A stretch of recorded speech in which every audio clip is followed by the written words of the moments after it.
Hey boys and girls, and welcome to today's writing lesson. I was thinking today about how back in kindergarten, I was in a play called The Very Grouchy Ladybug, just like the book, and I actually played the part of a gorilla. And I remember how many times we practiced and rehearsed to make sure that everything kind of turned out right at the end. And when we finally gave the performance, it actually turned out really well.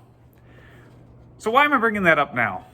Well, this goes a lot with writing, and how when you go into something, it's important to rehearse. So today's lesson is all about practicing, rehearsing, and what we're going to refer to as air drafting before you begin. Okay? So let's say we're working on another personal narrative, and you've got an idea in mind. It's like, oh, I remember the time when this happened. So I'm going to go back to the time where I got stuck in the mud at the park with my sister.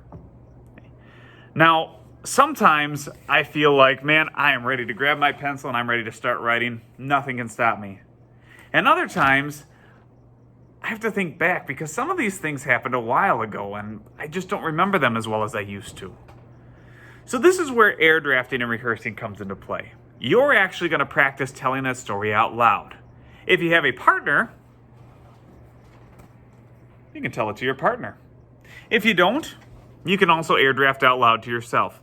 The important thing that you're doing is you're rehearsing your story before you actually write it. This does a couple things. It helps to make sure that it reminds you of some of the details you might have forgotten if you just jumped right into your story. And hopefully also prevents you from getting stuck in the middle of the writing. Sometimes as writers, we start and we get a strong beginning and then we get stuck in the middle and it takes you out of the writing. But if you rehearse the entire story the whole way through, hopefully you can get right from beginning to end with a lot of details in between. Okay. So let me go ahead and practice air drafting before I write. Okay.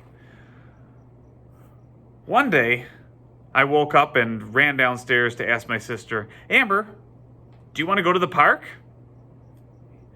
She said, okay. And we ran into the garage and hopped on our bikes and rode down the street all the way to the park, dodging the puddles as we went past. It had rained earlier that morning, but it was dry now. Now, the first time I told that story and I wrote it, I forgot about the puddles that we dodged in the street. And I think that's kind of important because knowing that I get stuck in the mud later, that's a good detail to add. Okay, let me jump back into my air drafting.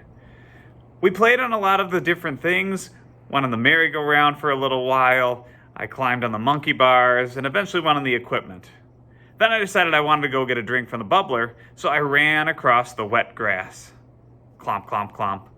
And suddenly, I heard a big splash as I stepped in. And when I tried to move my foot, I realized it was stuck. Mud surrounded my blue and green shoe, and I couldn't get it out. I tried pulling the other one, and it didn't come out either. And my story continues from there. Boys and girls, if I can tell my story out loud, then I can definitely write it in my notebook. So, is practicing once perfect? Sometimes. But I actually like to air draft twice or maybe 3 times in the end. There was actually a famous author, Robert Munsch, who said that really stories don't become perfect or really, really great until you tell it 100 times. That's when it becomes a story that he'll actually end up writing. Now, we're not going to have you rehearse and tell it 100 times. That would be a little bit too much. But the idea is that you practice telling these stories out loud, and that very much sets you up for success when it comes to writing in your notebook. So here's what I want you to do now. You may have somebody around you at home that you can practice air drafting to. You may even have a stuffed animal that you can practice air drafting to. But the important thing is right now, I want you to think either it's a story you're in the middle of, or it's a story that you want to write today. I want you to practice air drafting. Not just thinking about it, not just kind of starting to sketch some things out. I actually want you to tell it out loud. Because if you can tell it out loud, chances are you can easily then write it in the story. But notice a couple of the things I did. I tried to tell my story with a lot of detail. I tried to tell it exactly how I'd write it. I didn't summarize and say, I went to the park, my shoes got stuck in the mud, some strangers helped me out. I got home, my mom was upset that I got a ride with strangers. I didn't just summarize. I tried to tell it word for word how I would tell the story in my notebook as a storyteller. Once you find somebody to air draft with, or you air draft with yourself, feel free to do it again until you feel like you're ready to jump in your notebook and write. Boys and girls, enjoy air drafting.